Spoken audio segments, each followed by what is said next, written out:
Bonjour et bienvenue dans mon journal de lecture. Il sera question aujourd'hui d'Orwell. George Orwell ou Eric Blair.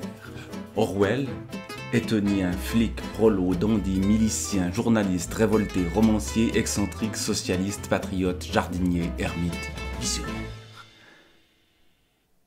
C'est un livre de Christin Verdier. C'est un livre sous forme de bande dessinée ou de roman graphique ou de biographie graphique, avec la participation de André Julliard, Olivier Balès, Manu Larsenet, Bluch, Juanjo Garnico et Enki Bilal. Et ça raconte donc la vie de cet homme-là, George Orwell. Orwell, de lui on connaît forcément quelques-uns de ses livres, son dernier livre en particulier, 1984, mais aussi peut-être La ferme des animaux. On sait l'engagement politique de cet homme, anti-totalitaire. On sait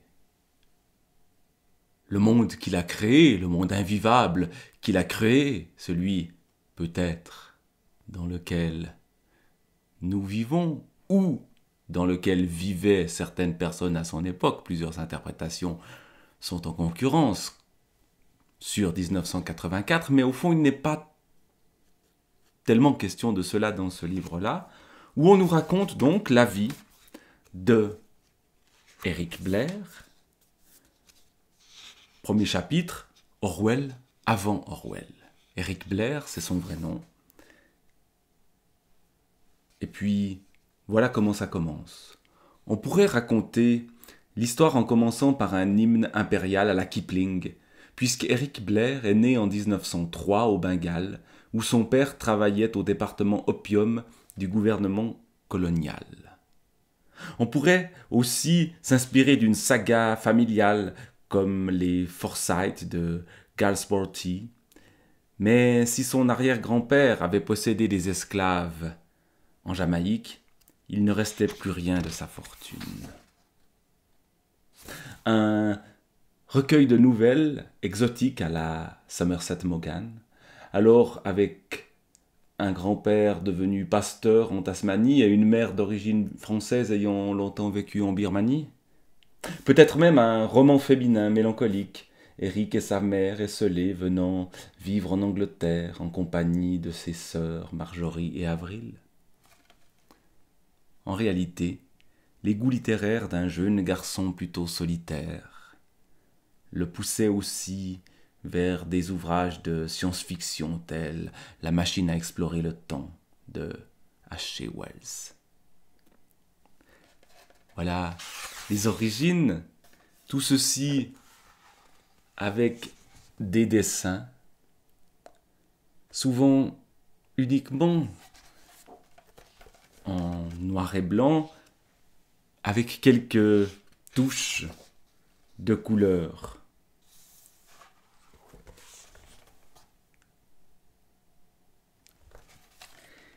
Et puis, on nous racontera donc l'enfance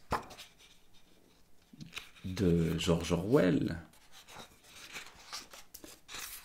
ses engagements futurs, son engagement notamment dans la police en Birmanie, puis sa vie dans les quartiers malfamés ou les quartiers pauvres, ce serait plus exact d'employer ce terme-là, dans les quartiers pauvres de Londres, puis son engagement aussi dans la guerre d'Espagne et la maladie qui va le rattraper. Donc on a une vie qui défile devant nos yeux, une vie très remplie, une vie d'engagement, une vie d'écriture aussi, une vie qui reprend tous les adjectifs que j'ai cités et qui sont le sous-titre du livre ici. Étonien flic, prolo, flic, oui, il a été flic, justement en Birmanie dans les colonies. Prolo, dandy, milicien, etc. Donc, une vie bien remplie que celle de George Orwell. Et ici bien remplie par les images, par des textes aussi d'Orwell lui-même. On les reconnaît dans le livre à une écriture qui reprend celle des lettres écrites à la machine à écrire.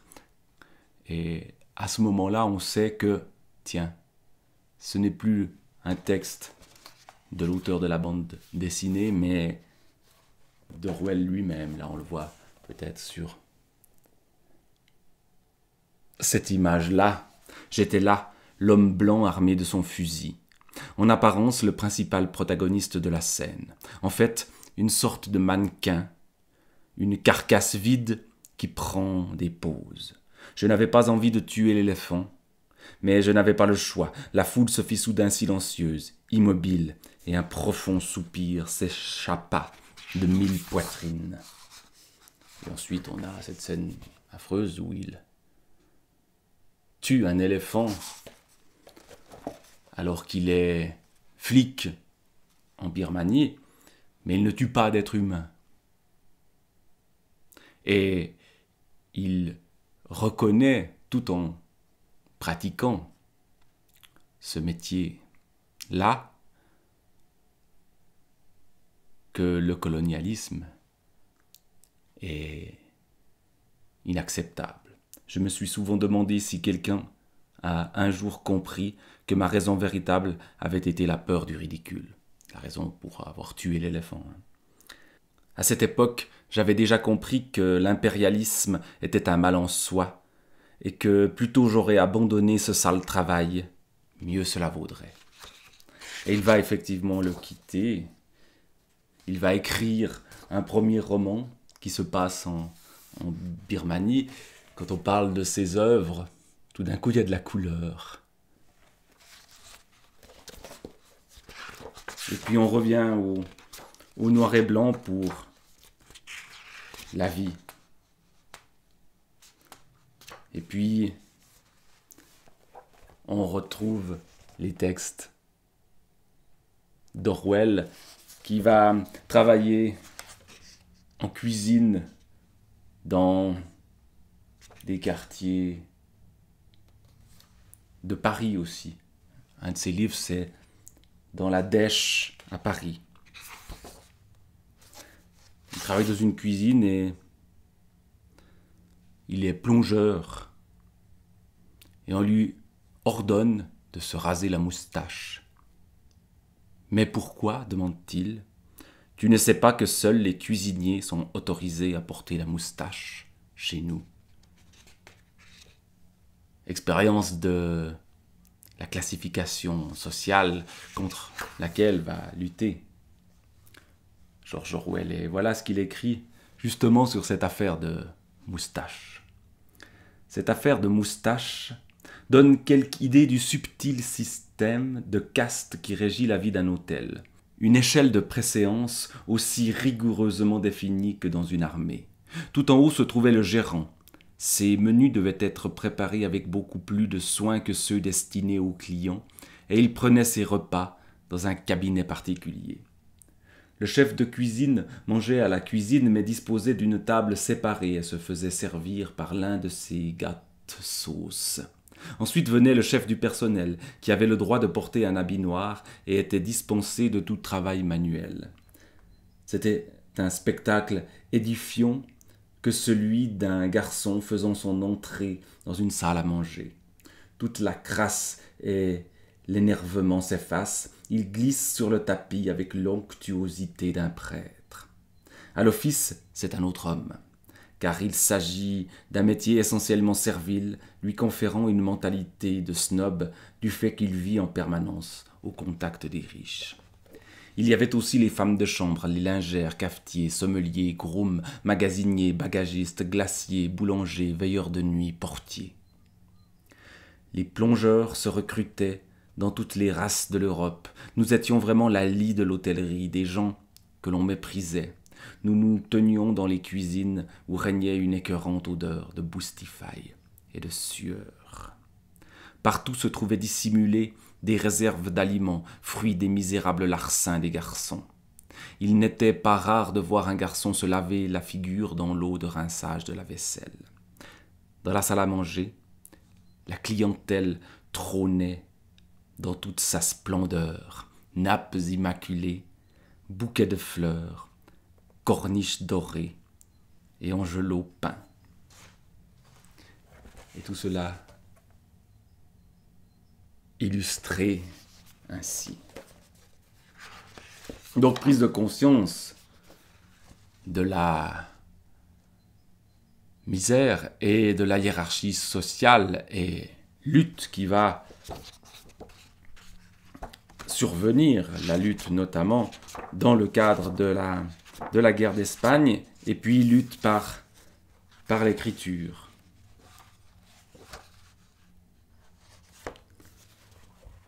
Et à nouveau, ces touches de couleur au milieu du noir et blanc. Donc une biographie très intéressante, peut-être aussi parce qu'elle n'insiste pas trop sur ce que l'on connaît déjà sur les romans de la faim. Alors bien sûr, Animal Farm, la ferme des animaux. Tous les animaux sont égaux, mais certains sont plus égaux que d'autres. Ce qu'on vient de voir sur les cuisines des hôtels parisiens le prouve. Et puis, évoquer seulement tout à la fin, la guerre c'est la paix, la liberté c'est l'esclavage, l'ignorance c'est la force. Big Brother vous regarde. Au fond, c'est toute l'archéologie ou la généalogie de ces phrases-là qui nous sont exposées et montrées par le dessin dans ce bel album, signé donc par Christin et Verdier avec la collaboration de quelques autres.